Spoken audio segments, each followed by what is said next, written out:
Hello everyone, मैं Awadhesh sir आप सबको इस YouTube चैनल के माध्यम से धन्यवाद। आपसे अनुरोध है कि आप मेरे चैनल को अधिक से अधिक सब्सक्राइब, लाइक और बेल आइकन बटन को दबाते हुए शेयर करें ताकि आपके अनुरूप और बच्चों के पास जो है वीडियो पहुंच जाए। तो हमने पिछले वीडियो में पढ़ाया था संस्कृत अनुवाद में लकार के बारे में, लेकिन संस्कृत अनुवाद जो है एक कारक प्रकरणम के माध्यम से भी बनाने को आता है, जो अधिकांशतः मैट्रिक के बोर्डों में देखा जाता है कि अधिकांशतः 100% संस्कृत अनुवाद जो है कारक प्रकरणम से ही आते हैं। तो मैंने सोचा कि क्यों ना कारक प्रकरणम का भी आपके समक्ष जो है वीडियो अपलोड कर दो ताकि आपको किसी भी संस्कृत अनुवाद को बनाने में दिक्कत ना हो। तो चलते हैं विलंब न करते हुए अपने ब्लैक बोर्ड की तरफ और देखते हैं क्या लिखा है, कारक प्रकरणम। तो कारक प्रकरणम उसमें था क्या, लकार। अब इसमें कारक प्रकरणम। तो कारक क्या है, कारक को इंग्लिश में क्या कहते हैं, कैश, उसको कारक कहते हैं। कारक को संस्कृत में परिभाषा क्या देते हैं, क्रिया जनक त्वम, क्रिया जनक त्वम, यानी इसको कहते हैं, हिंदी में परिभाषा देते हैं कि वाक्य में जिसके द्वारा क्रिया का बोध हो उसे कारक कहते हैं। यानी वाक्य में जिसके द्वारा क्रिया का बोध हो, राम आम खाता है, तो बोध किसके द्वारा होता है, राम के द्वारा ना। तो राम क्या हो गया, कारक हो गया। राम क्या हो गया, कारक हो गया। क्रिया क्या हो गया, खाना, क्रिया हो गया खाना। तो क्रिया के बारे में पढ़ चुके हैं हम लकार में। धातु को क्रिया ही न कहते हैं, यानी उसको वर्ब कहते हैं, प्रिंसिपल वर्ब या मेन वर्ब। लेकिन अब चलेंगे कारक यानी कर्ता। कर्ता के बारे में पढ़ेंगे कि कारक क्या है। तो देखिए कारक, कारक चिन्ह और विभक्ति, ये जितना भी अनुवाद बनेगा विभक्ति पर ही बनेगा। जितना भी सूत्र आएगा सभी क्या होगा, विभक्ति पर ही बनेगा।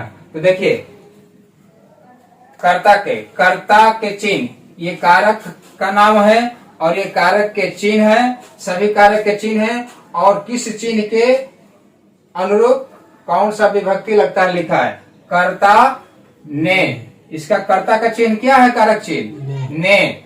और क्या लगेगा, प्रथमा विभक्ति। कर्म कारक चिन्ह को, कौन विभक्ति लगेगा, जहाँ को रहेगा वहां पर क्या लगेगा, द्वितीय विभक्ति।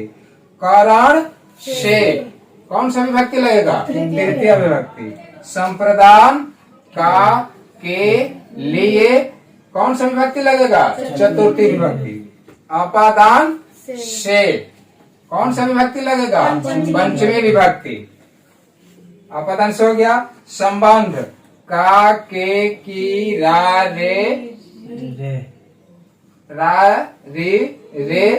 कौन सा विभक्ति लगेगा, षष्ठी विभक्ति। इसको षष्ठी लिखा जाता है लेकिन पढ़ा जाता है क्या, षष्ठी विभक्ति।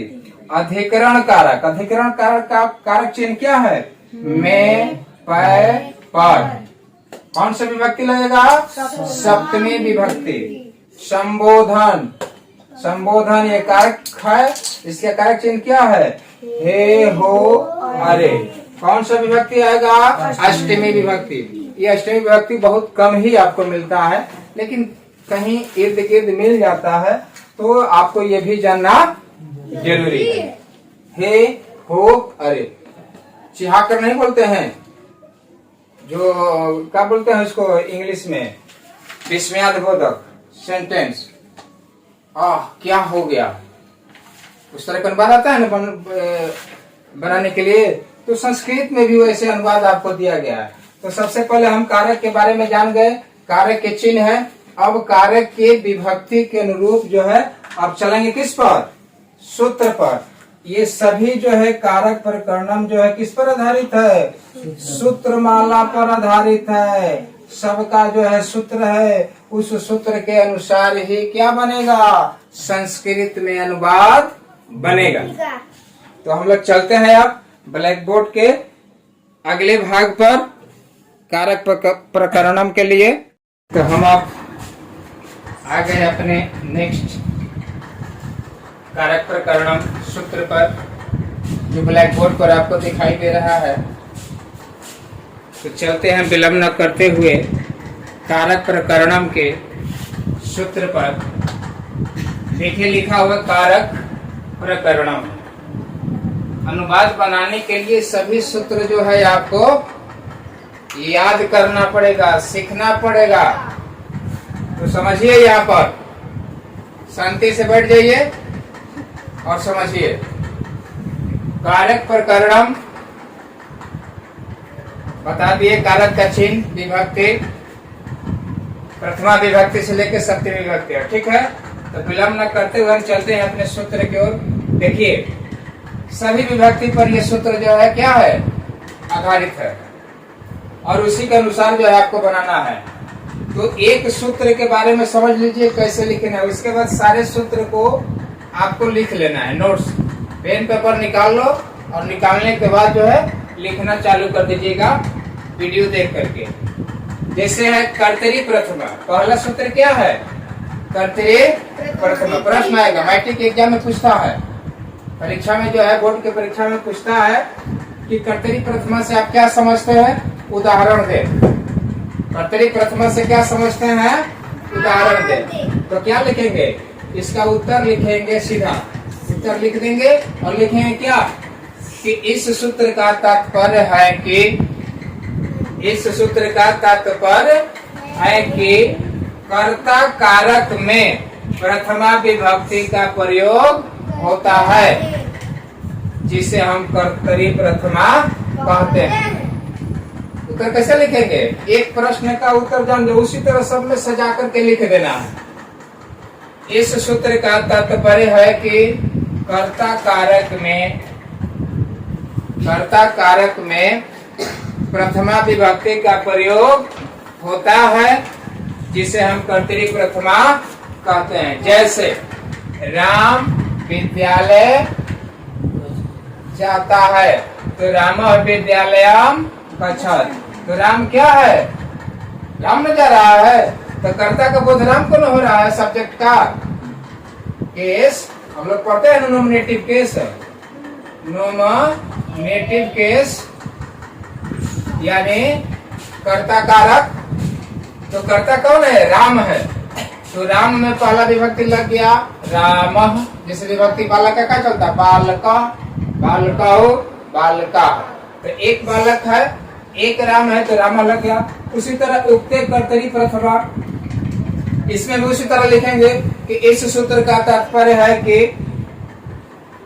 इस सूत्र का तात्पर्य है कि उक्ते कर्तरी, किसी की उक्ति, किसी की उपमा क्या हो, कही जाती हो, किसी के बारे में बोला जाता हो, तो वैसे कर्ता कारक में जो है प्रथमा विभक्ति का प्रयोग करते हैं। जैसे राम गृहम गच्छति, राम घर जाता है, यानी कोई बोल रहा है, उक्ति दे रहा है, संबोधन कर रहा है क्या कि राम घर जाता है, राम घर जा रहा है, इसलिए कोई बोलता है, उक्ति देता है, कहता है। उसी तरह है संबोधने च, संबोधने च, सूत्र का क्या तात्पर्य है, उदाहरण दे। तो क्या लिखेंगे, इस सूत्र का तात्पर्य है कि जब किसी वाक्य में किसी को संबोधन का बोध हो, संबोधन का बोध हो, वैसे कर्ता कारक में हम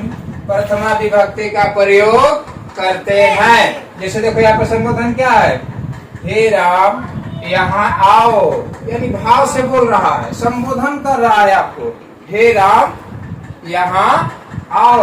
तो हे राम अत्र आगच्छत, राम एक तो इसमें विभक्ति क्या लग गया? प्रथमा। ये संबोधन हो गया। अब आएगा उसी तरह कर्मणि द्वितीया। इस सूत्र का तात्पर्य है कि कर्म कारक में द्वितीय विभक्ति का उपयोग होता है। मोहन पत्रम लिखत। कौन पत्र लिखता है? मोहन। कहाँ लिखता है? तो पत्र लिखता है। कहाँ लिखता है? घर पर लिखता है, स्कूल पर लिखता है, कहाँ लिखता है ये पता नहीं है, लेकिन मालूम क्या है? उसका कर्म क्या है? पत्र। पत्र क्या है? कर्म है। तो मोहन पत्रम लिखत। अब चलते हैं क्रिया विशेषणे द्वितीया। क्रिया विशेषणे द्वितीया। इस सूत्र का तात्पर्य है कि जब किसी वाक्य से, किसी क्रिया से विशेषण का बोध होता हो, क्रिया विशेषण का बोध हो, तो वैसे शब्दों में कौन विभक्ति लगाएंगे? द्वितीय विभक्ति लगाएंगे, क्योंकि कर्म क्या है? हो, है ना? ऑब्जेक्टिव केस कर्म को। तो रमेश मंदम मंदम धावती, क्रिया क्या है? दौड़ना। और क्रिया विशेषण क्या है? धीरे धीरे। तो क्रिया का भाव बढ़ा रहा है ना। जब क्रिया का भाव बढ़ा रहा है तो वैसे अगर वाक्य आपको मिलेगा संस्कृत में अनुवाद बनाने के लिए, तो उस वाक्य को किस सूत्र में ले जाएंगे? क्रिया विशेषण द्वितीया में। ये हो गया रमेश मंदम मंदम धावती।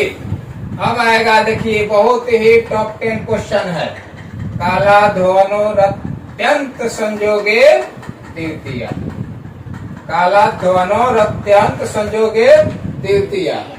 इस सूत्र का तात्पर्य है कि काल, काल माने समय। काल माने क्या होता है? समय।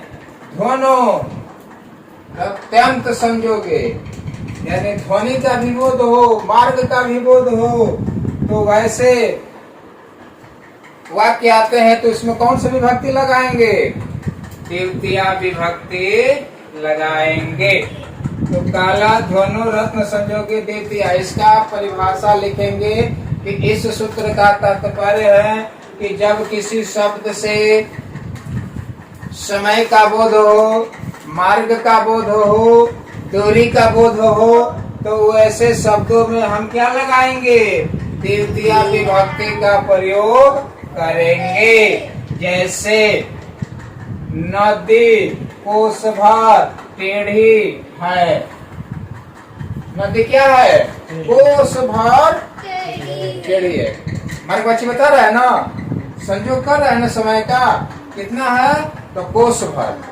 तो अगर ऐसे सेंटेंस आता है आपको संस्कृत बनाने में, तो उसको किस सूत्र में ले जाएंगे? काला ध्वनो रत्न संयोगे द्वितीया। तो अब लिखेंगे कि क्रोशम कुटिला नदी अस्ति। क्रोशम माने कोश भर, कुटिला माने टेढ़ी, और नदी माने नदी, अस्ति माने है।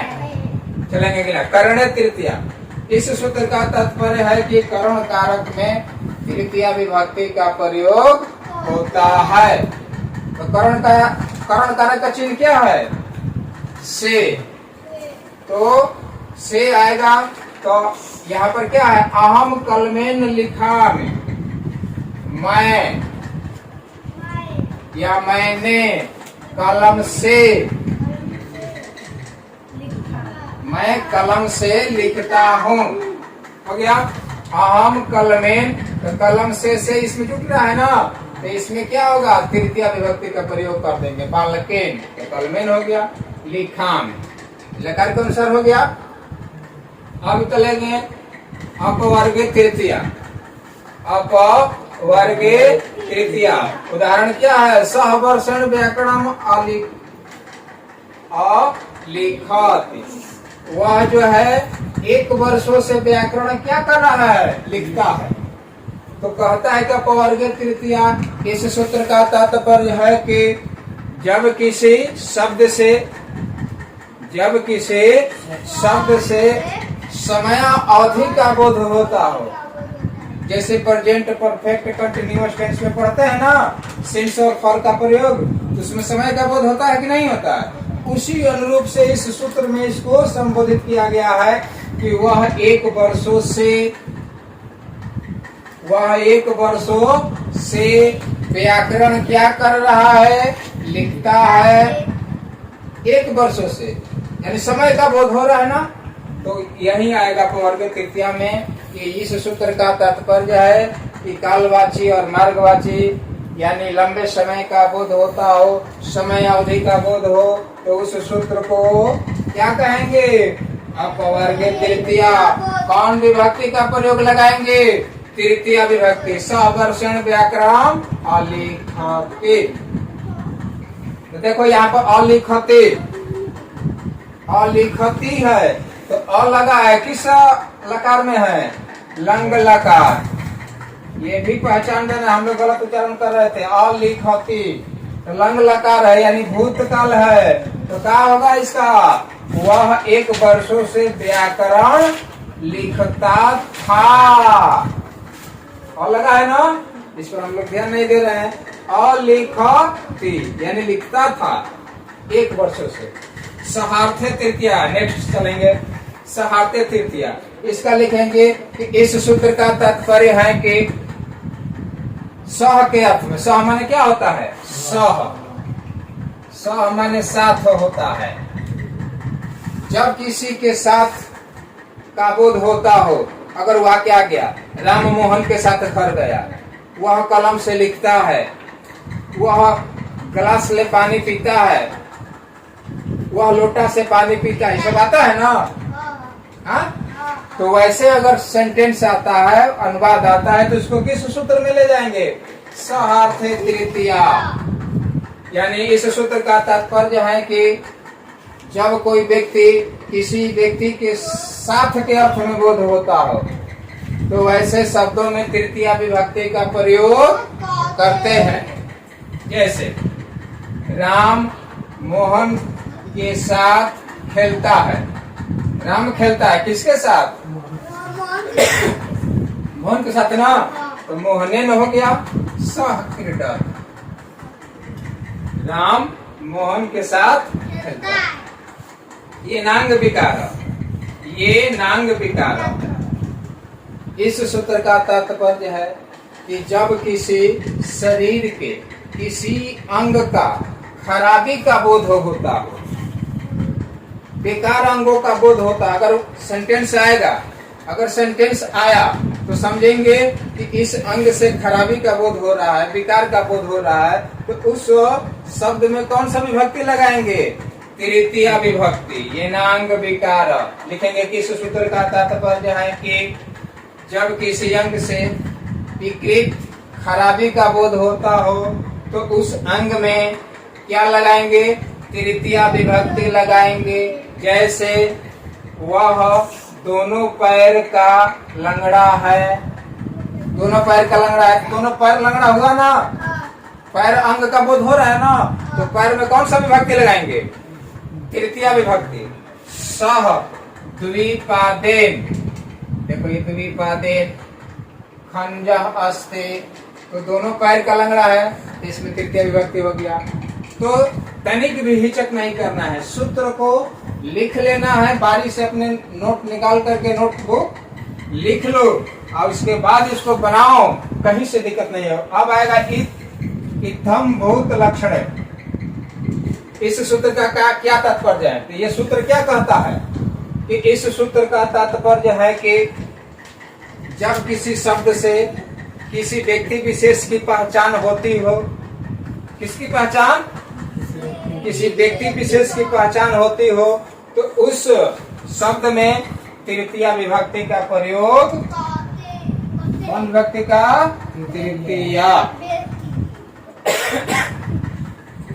तृतीया विभक्ति का प्रयोग करते हैं। देखो, सह पुस्तकेन विद्यार्थी प्रतीयते, वह किताब से, किससे? किताब से। किताब क्या है? एक शब्द है, क्या मालूम पड़ता है? विद्यार्थी मालूम पड़ता है। तो किताबें ना उसका बोध कर रहा है, उसका लक्षण क्या है? किताब से विद्यार्थी मालूम पड़ता है, वह जटाओं से साधु मालूम पड़ता है, वह कमंडल से साधु मालूम पड़ता है कि ना। तो ये चीज जब आएगा तो उसको किस सूत्र में ले जाएंगे? इत्यभूत लक्षणे। वीडियो यूट्यूब चैनल देखिए और प्रत्येक प्रश्न का सूत्र लिखिए, लिख लेंगे तब आपको याद होगा। हम लिखेंगे तो बहुत लंबा वीडियो हो जाएगा, इसलिए हम आपको छोटे वीडियो बनाकर दे रहे हैं, आराम से आप लिख लीजिए। अब देखिए क्या कहता है, संप्रदाने चतुर्थी। संप्रदान चतुर्थी, इस सूत्र का तात्पर्य है कि संप्रदान कारक में चतुर्थी विभक्ति का प्रयोग होता है। जैसे बालकाय पुस्तकम पठते, लड़का किताब पढ़ता है, तो संप्रदान बालकाय। रुचार्था नाम प्रियमाण, ये भी टॉप क्वेश्चन है, मैट्रिक की परीक्षा में पूछता है, इससे भी पूछता है, ये टॉप क्वेश्चन है। रुचार्था नाम प्रियमाण टॉप क्वेश्चन है। सहर्थ तृतीय ऐनांग विकार काला ध्वनि रत्न संजोगे, ये सब टॉप क्वेश्चन है, इससे आना ही आना है। एग्जाम में जाइएगा तो पूछेगा ही। रुचार्था नाम प्रियमाण सूत्र का क्या तात्पर्य है? उदाहरण दे, 5 नंबर का गया, क्या लिखेंगे? इस सूत्र का तात्पर्य है कि जब किसी शब्द से किसी की इच्छा का बोध होता हो, इच्छा जाहिर होता हो, रुचि का बोध होता हो, तो ऐसे शब्दों में कौन विभक्ति लगाएंगे? चतुर्थी विभक्ति लगाएंगे। कौन सा विभक्ति? चतुर्थी। इच्छा का बोध होता तब। कैसे इच्छा आ रहा है देखो उदाहरण में, गणेश को लड्डू अच्छा लगता है। गणेश को लड्डू अच्छा लगता है, उसको क्या अच्छा लगता है? लड्डू ना। तो लड्डू क्या हो गया? अच्छा लग रहा है। किसको लग रहा है? गणेश को। तो इच्छाधारी आदमी कौन है? गणेश। तो गणेश में कौन सा विभक्ति लगा दिया? चतुर्थी। गणेशाय मोदकम रोचते। क्लियर? चलते हैं धनार्थ चतुर्थी, ये भी टफ क्वेश्चन है। दान देने के अर्थ में, इस सूत्र का तात्पर्य है कि दान देने के अर्थ में यदि बोध होता हो उस वाक्य से, तो उसमें चतुर्थी विभक्ति का प्रयोग करते हैं। जैसे वह मोहन को धन देता है। कौन देता है? वह। किसको? मोहन को। तो जिसको दान देने का बोध होगा उसमें कौन विभक्ति का प्रयोग होगा? चतुर्थी विभक्ति का प्रयोग होगा। स मोहनाय धनम ददात, बन जाएगा ना। आपादाने पंचमी, ये सबसे मोस्ट क्वेश्चन है, टॉप 10 से भी ऊपर। आपादाने पंचमी, इसका पहचान कारण कारक में क्या होता है? से, यानी दुग से हुआ, एक क्या हुआ? कारण से, एक का हुआ आपादान से। तो ये साथ के अर्थ में होता है, एक दूसरे के जुटा रहता है। आई का होता है अलगाव के क्षेत्र में होता है। क्या होता है? अलगाव, बिखराव हो जाता है। जैसे हम लोग विद्यालय से घर जाते हैं, तो विद्यालय को छोड़कर न जा रहे हैं, हम लोग घर से विद्यालय जाते हैं, यानी घर को छोड़कर जा रहे हैं ना, तो से का अर्थ क्या होता है? अलगाव के अर्थ। तो ये आता है आपादाने पंचमी। इस सूत्र का तात्पर्य है कि जब किसी शब्द से अलगाव का बोध होता हो तो उस शब्द में क्या लगाएंगे? पंचमी विभक्ति लगाएंगे। जैसे वृक्षात पत्राणि पतंग, वृक्ष से, किससे? वृक्ष से पत्ता गिरता है। तो पत्ता क्या हो रहा है? वृक्ष से अलग हो रहा है कि नहीं हो रहा है? हो रहा है ना। तो वृक्ष से पत्ता गिरता है, वृक्षात पत्राणि पतंग। अब चलेंगे भिक्षार्था नाम भय हेत, ये भी टफ क्वेश्चन है। इस सूत्र का तात्पर्य है कि जब किसी शब्द से भय का बोध होता हो, डरने का बोध होता हो, यानी डरावना का बोध होता हो, व्यक्ति डर जाता हो, भय हो जाता हो, तो वैसे शब्दों में क्या लगाएंगे? पंचमी विभक्ति का प्रयोग करते हैं। जैसे रमेश सर्पात बिभेद, रमेश सर्प से डरता है। रमेश सर्प से डरता है। अब चलेंगे आगे। अख्यातोपयोगे पंचमे। अख्यातोपयोगे पंचमे। इस सूत्र को देखो। इस सूत्र का तात्पर्य है कि जब किसी शब्द से